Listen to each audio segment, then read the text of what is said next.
All right, welcome back to Market Shares. I'm your host, Tony Blodgett. I got Anton with me again, and I think I did a proper introduction the first time you were on, but we're going to talk about real estate. So I just want to remind people who you are, what you do, and why are you the expert who can give us some insight as to what's going on in the real estate market today. So give us just a quick overview of what you're doing today and your background in real estate. Been selling real estate since 2003. I've worked for builders, developers, and a bunch of investors doing investments and land acquisition.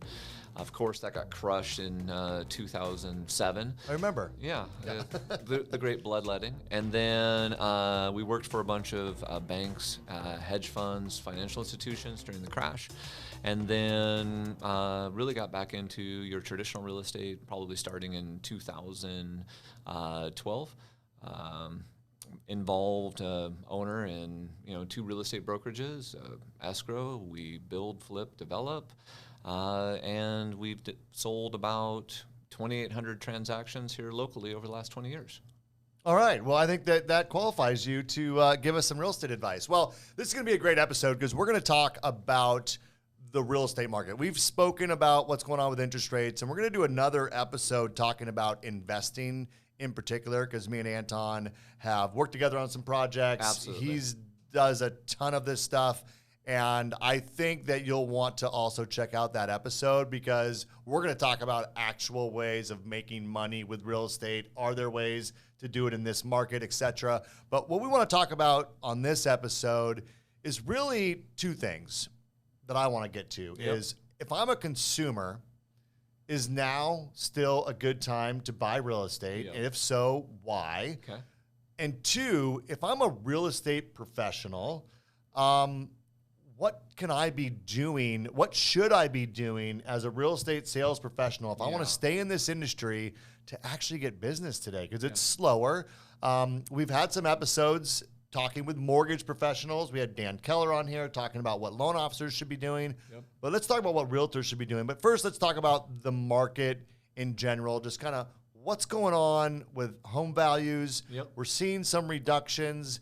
Give us your kind of 30,000-foot overview of what you think is going on. That was the polite word there was reductions. Reductions. We've seen, so in the Seattle metro, we've seen massive price compression. The market is not depreciating, but what we had was, think of this like Mount St. Helens. We blew the top off of it. The mountain still exists, and we've still got slight appreciation year to date. But that massive appreciation, so most of the metro is down anywhere from 10 to 15% from peak pricing. Okay. With slight appreciation over last year. Okay. If this trend continues, in other words, if the Fed has to keep raising the Fed fund rate and to keep fighting inflation and the market continues to slow, we will see some depreciation next year. So when you say from the peak, though, we're talking about the peak was when people were overpaying by Bingo. 50, 100,000 over even the asking price, right? And depending on where you're at in the metro, in March, April, May, June, the market peaked. Okay, it is different for every city. And you're absolutely correct, Tony. Generally speaking, you saw between 110% to 113% of list price. Wow. So the average person in the Seattle metro was literally paying 10 to 13% more. So part of this is just that. Right. So if we see a 10% drop, aren't we just getting back to probably close to where values should have been? We're going back to normal. Right. Okay, so this is why we can't call it depreciation. It's price compression, but it is big. They're big numbers. Sure. And you're returning to normal with, about average appreciation. So I think it was about 3.6. I think, though, Seattle, we're kind of first, and I think the rest of the country is going to follow. So, we're on the West Coast. We had a higher run-up. Higher run-up equals, faster down as the rates came up. And then also we're a major tech hub. So, some tech companies laying off and slowing down their hiring is causing that pinch even more. So I think we'll be first in, first out.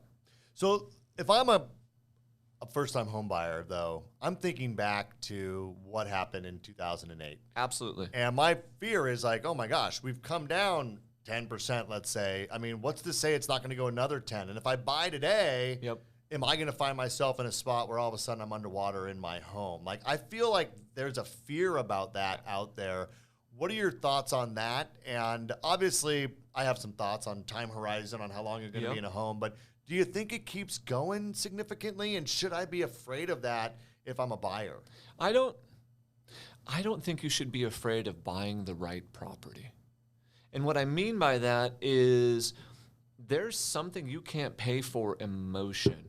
If I create a property for my family that's the right property, and it gets my daughter into the right school district, and it gets my son to be able to play on this sports team over here, and it puts me close to my job, I can't put a monetary value on that, number one. Right.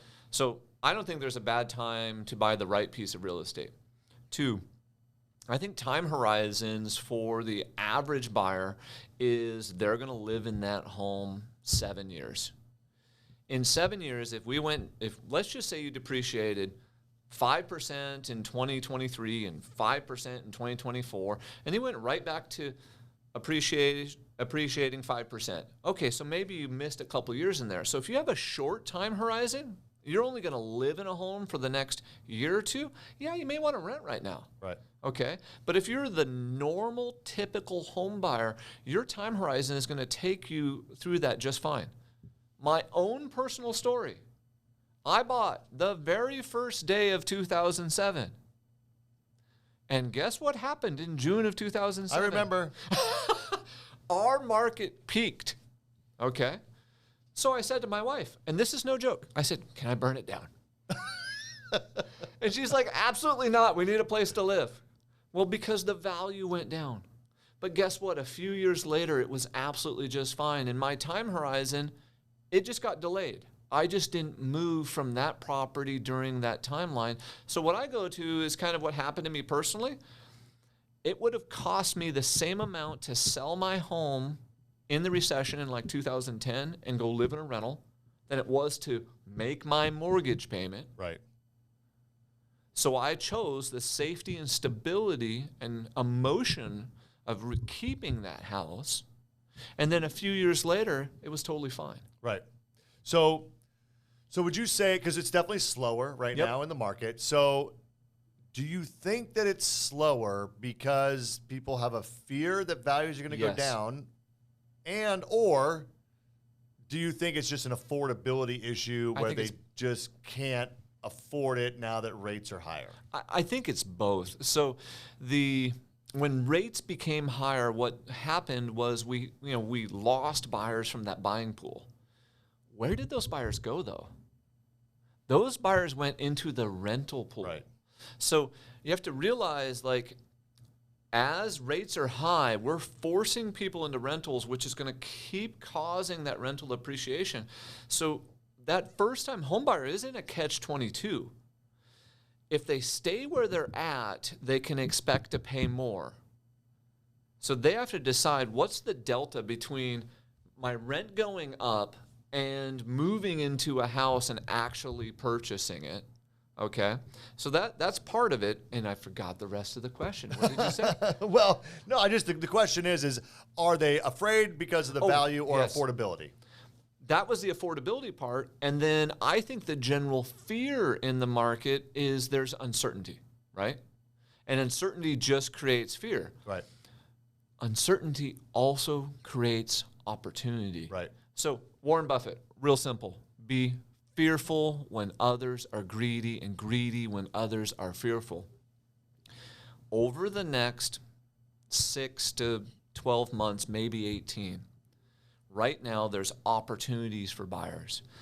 As we talked about in the previous episode, as that inflation cools down, as rates come down, that opportunity to purchase, get a good deal, get a buy down, get into the home of your dreams is going to continue to get pinched. So yeah, there's fear, but is that opportunity greater than your fear? And if it is, buy. Yeah. And if your time horizon is longer, buy.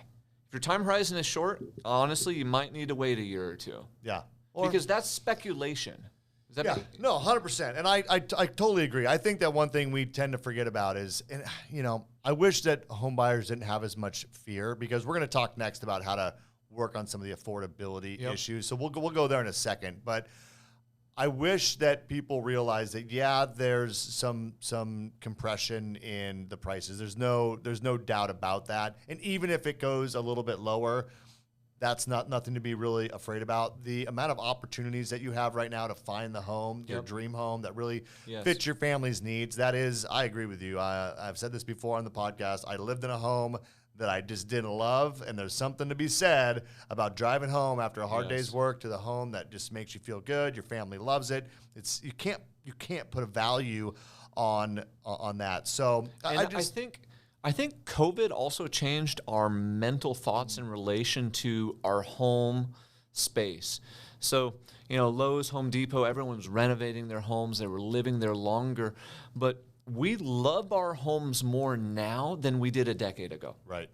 And we feel more safety, security, and protection inside of our home than we did, all because of kind of that mental change from COVID. So I think your home and the safety of your family and that feeling and where you break bread has become so much more important in the last few years. Well, and I think the other thing that people need, probably shouldn't forget, is that the demographics haven't changed. The amount of homes and the amount of household creation, it's a bad formula, you guys. And people have pulled back because of interest rates and fear. But as interest rates start coming back down, it is going to be a frenzy again, because there just literally is not enough homes. And builders, like even right now, are builders building, are they ramping up or are they slowing down? They're slowing down. They're slowing down. So they're building less homes right now.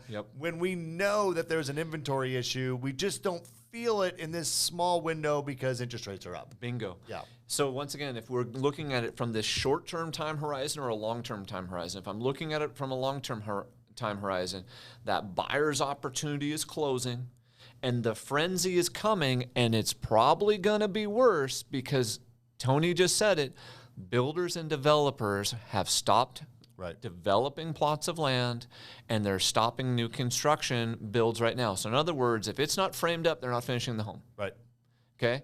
So they're not going to pour the foundation unless they're already financially committed. So the inventory problem that we saw is just going to rear its ugly head again as rates come down and that demand goes up. Yeah. All right. So I think we feel confident about what the market's going to do.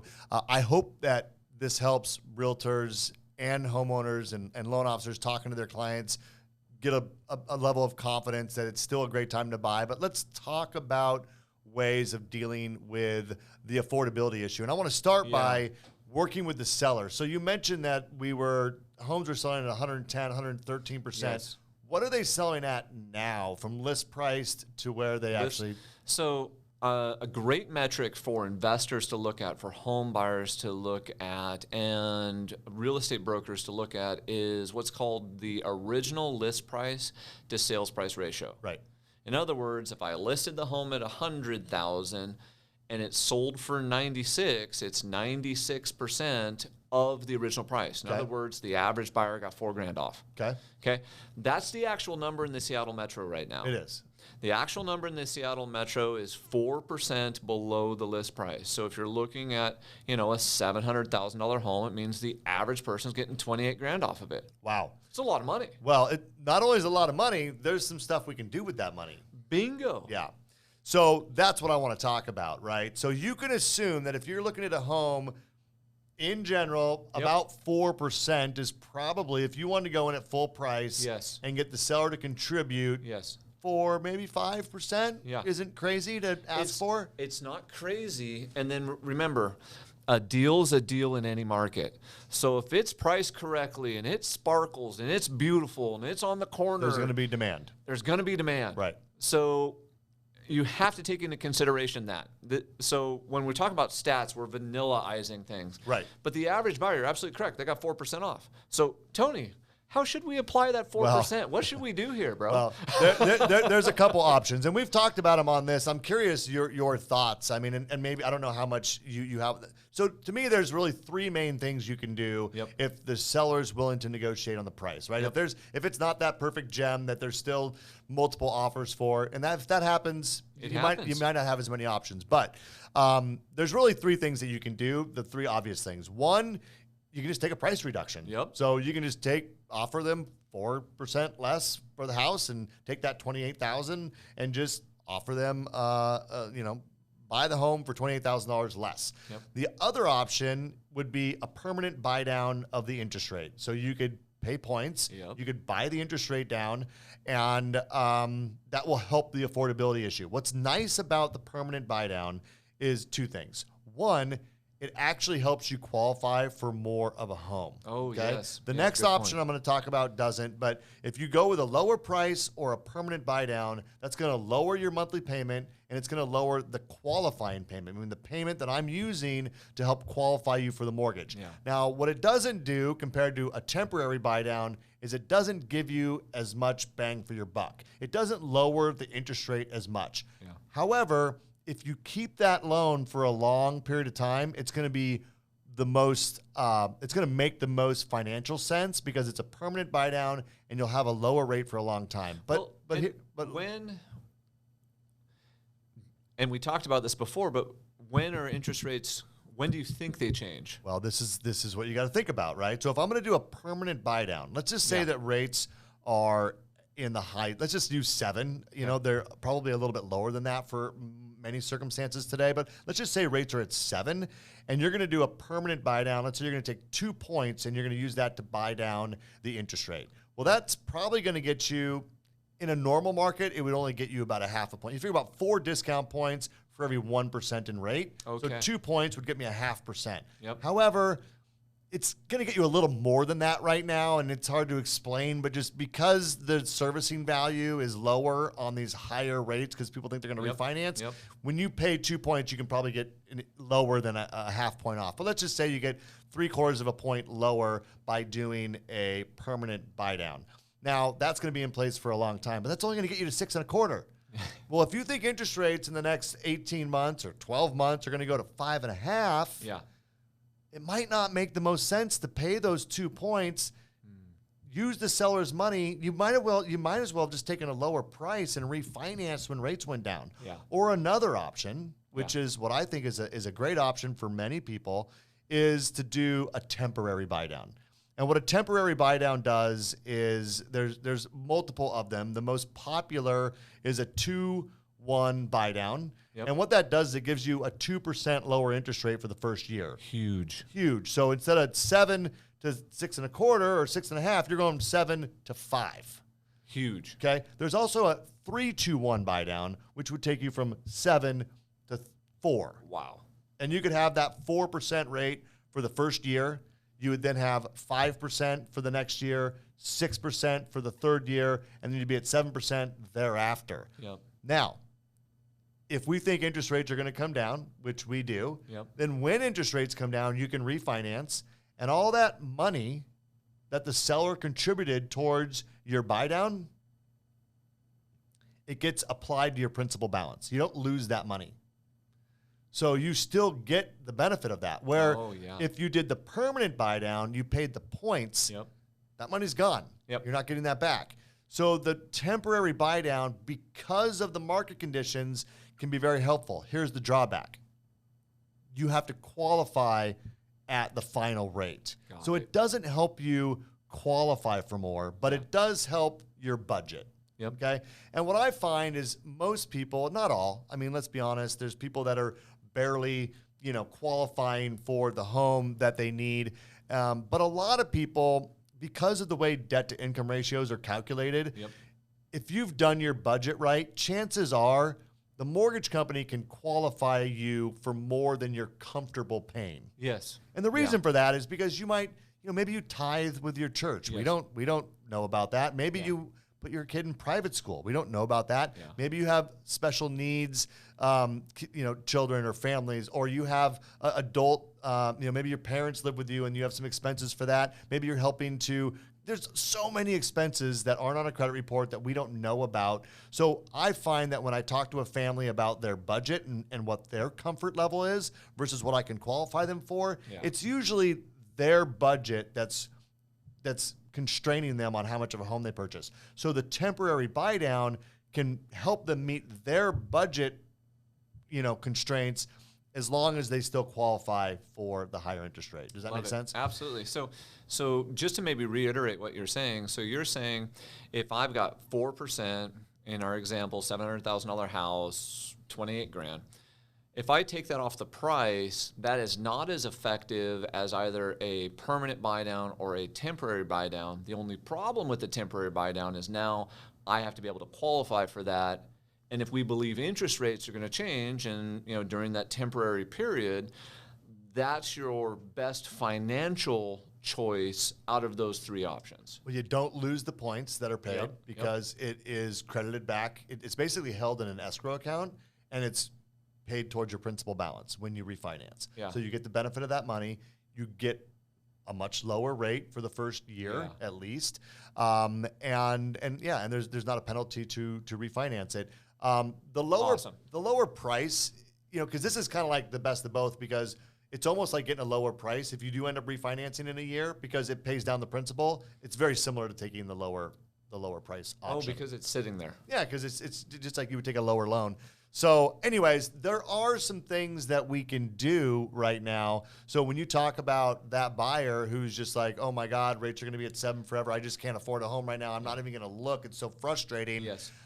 They really need to sit down with their real estate professional, sit down with their mortgage professional, and talk about strategies. Absolutely. Because, and to be honest with you, I know you're like this, I'm like this.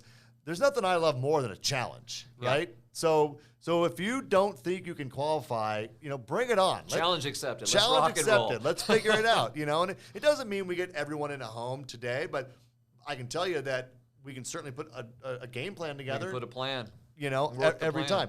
Okay, let's shift in our last couple minutes. I work with a lot of mortgage professionals, and we do a lot of sales training, and it's, it is slower right now. And so what we find is that people have to do a lot more activity today to get the same results or even less results than they got over the last couple of years. But you work with a lot of real estate agents, and I know that they're feeling the same way. Production's slow right now. People don't want to get out of this industry, so they need some ideas. And not everyone has great training and great support like, I know that you provide with your team and your brokerage. So what can real estate agents be doing? And if I'm a loan officer, one thing I've noticed with loan officers, they do a lot of business planning, and I'm encouraging people to sit down with the realtors that you work with and strategize together. So if I'm helping coach a realtor, if you're helping to coach a realtor in your office, what are you telling them to do today? Yeah. What activities should they be doing to keep their business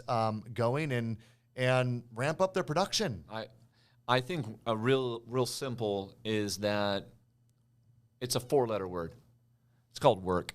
And we've got to get back into it. Yeah. So when a market is going up, at times we can get fat and lazy. Okay, because it's rising, and so the rising tide lifts all ships and everyone wins. And then as the market starts to transition or change, what do? You've got to lean into the wind. You've got to put your head down, make the plan like you were just talking about, and work the plan. So this is going to sound so simple. Write a to-do list every day. Inside of your to-do list, you need the 20%. And the 20% is the stuff that makes you money. That all needs to happen before noon, which is lead generation, lead follow-up, lead conversion, database management, and negotiations. And that needs to happen when you have a high physical energy, emotional energy, and spiritual energy, which for most of us is before noon. Right. Then you eat, and it's like, okay, game over. Right. And we've got to get back into the fundamentals of real estate. So we've been talking a lot with our people about care and candor, demonstrating we care, okay, and being candid with people about the market, the situation, because there are home sellers right now who are in denial about what the market is, Right. and they need to sell to move to, another state for a job relocation. There are buyers who don't want to, realize that this is probably that once in a decade opportunity they've been waiting for, but the fear is scaring them. So that's that candid part, and the care part is about communication and connection. So what I need to do as a mortgage professional, as a real estate broker, real estate agent, is I need to connect with more people. And I need to connect with them however they connect, but I don't need to connect with them in a passive manner. I need to connect with them actively. Phone calls, face-to-face meetings like you talked about, teaching classes, re-engaging into our business and being proactive. Now I'm going to lay the harshness on us. Let's say before you had to have 20 conversations that got you an appointment, and after 5 appointments, you got a deal. Okay? Double it. Double it. Double it. Okay? Just be mentally prepared. I might have to double it. I may even have to triple it depending on where you're at in the country. Okay? Because each market's going to be a little bit different. So if 20 got me 1, now 40 is going to get me 1. Correct. And then... Seems like a lot of work, Anton. Well, we got to go back to that 4-letter word. W-O-R-K. And some of those appointments aren't going to show up now. Right. Okay. And of the businesses I start, I put a buyer under contract, is more of them going to fall out because of, maybe job conversions change. Probably down as well. So your lead to appointment conversion is down. Your appointment to agreement conversion is down. And then your appointment to mutually acceptance is down. And then mutual acceptance to actual closing is down. Right. So the only thing that we can do is we can work a little bit harder. And when I say harder, I'm just talking diligent and consistent. There was a study that said something like... we're not digging ditches here. This is not like hard work, physical work. No. But do mortgage professionals, real estate brokers maybe get to the office and noodle around on social media? No, we wouldn't do that. But if... it's being aware that we're going to do that and working on cutting it out. So that's not the harder, that's the smarter. Right. Take your phone, put it on Do Not Disturb, and set a timer and work on a project for 30 to 40 minutes straight and just do that. Yeah. Okay? That's it. And call through your sphere of influence. Go hang out with your friends. Okay, go talk to people, go engage and be an active part of your community. Yeah. I think this is what this is. We're getting back to very traditional real estate right now. Right. And lending. It's be an active part of your community, chat with your sphere of influence, increase your activities, increase your communication, while also realize your consumer and your fellow mortgage people and your fellow real estate people and your title people and your escrow people, they all feel beat up. So tell them you care. Hug them. Give them love. Okay? Because we're all getting beat up because transactions are down a little bit.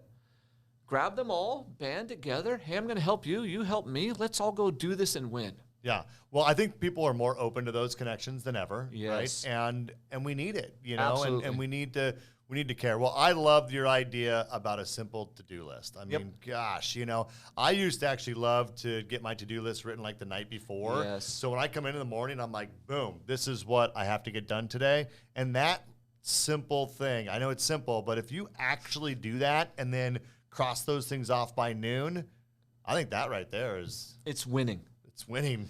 So part of it, too, is that to-do list allows you to, so that to-do list should almost be sitting like on your nightstand. If you put things on it the night before, you're letting go of the day. Totally.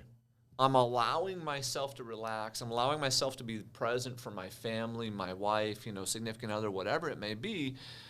Then also, when I get to the office, I don't have to write the to-do list. I don't have to check the social media. Get to work. I can get to work. Yeah. So this is the smarter, not harder part. everyone, I just want you to actively engage in your business. Yeah. And actively engage your friends, your partners, your community, because that's massive opportunity right now. Yeah, I love it. Well, look, I hope this episode gives you, if you're a consumer watching this, a little bit of confidence in this market and some strategies to help you, go get the home of your dreams today. If you're a real estate professional, mortgage or real estate, I hope this gives you some tips to talk to your clients about, maybe share this episode with them. And look, don't be down. I mean, we all have to work harder. Yeah. What we had the last couple of years was a great blessing, but it was kind of a unicorn market, and it's probably not going to happen again. But this is still an amazing industry. We get a lot of flexibility with our time, but we have to be intentional with our time. We have to make more calls, connect with more people, and the business is going to be there, and it's going to get better too. This is still the best game ever invented, real estate. Yeah. And what we're going back to is probably 2018, 2019 levels. Yeah. Those were phenomenal years. Well, if you look at what's projected by the MBA as far as the total number of mortgage transactions, it's expected to be, I think, around 2.2 to 2.3 trillion in 2023, which was more than what we saw in 18 and 19. So it will still be, now it was up at 4.2 trillion. Yes. So it's half of what it was in 2020 and 2021. Sure. But still historically, very good numbers. So a lot to look forward to. And I want to say one more thing for the mortgage professional, for the real estate agent. I think part of this candor too is having good conversations that preemptively tell people what's happening in the market, explain their fears, and help them with the pitfalls that may be coming or the hurdles they may have to jump through.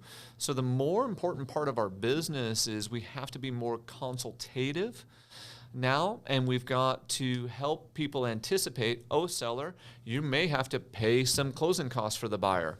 Buyer, the underwriter is going to ask you for these 5 things. It may, you may not want to do that. We've got to get further ahead in kind of anticipating that consumer's needs and helping to lay them a roadmap and an easy way through the jungle. I love that. Well, I think you're right, because if we don't bring it up, then it's in the back of their mind. Yes. And then they're thinking about it. Yes. They're at home thinking about it. They're talking to their friends about it. If you bring it up during your consultation, almost as a matter of fact kind of a thing, right? Yes. Like, this is what to expect in this market. It's going to put them at ease, and they will go, oh yeah, Anton mentioned that, and that's not a big deal. But in the absence of addressing it, it becomes it lets that fear kind of fester, right? Exactly. And I that consultation dialogue up front, buyers, sellers, investors, whatever it may be, is so important right now of setting expectations. Yeah, I love it. Well, let's call that a wrap. I am excited for our next conversation because we're going to talk about how to make money in real estate. But for now, doing deals. I hope that was helpful, you guys. What a fun conversation. And hope you're enjoying market shares. I sure appreciate your time and attention. And until next time, thank you, and we'll see you soon. Thank you.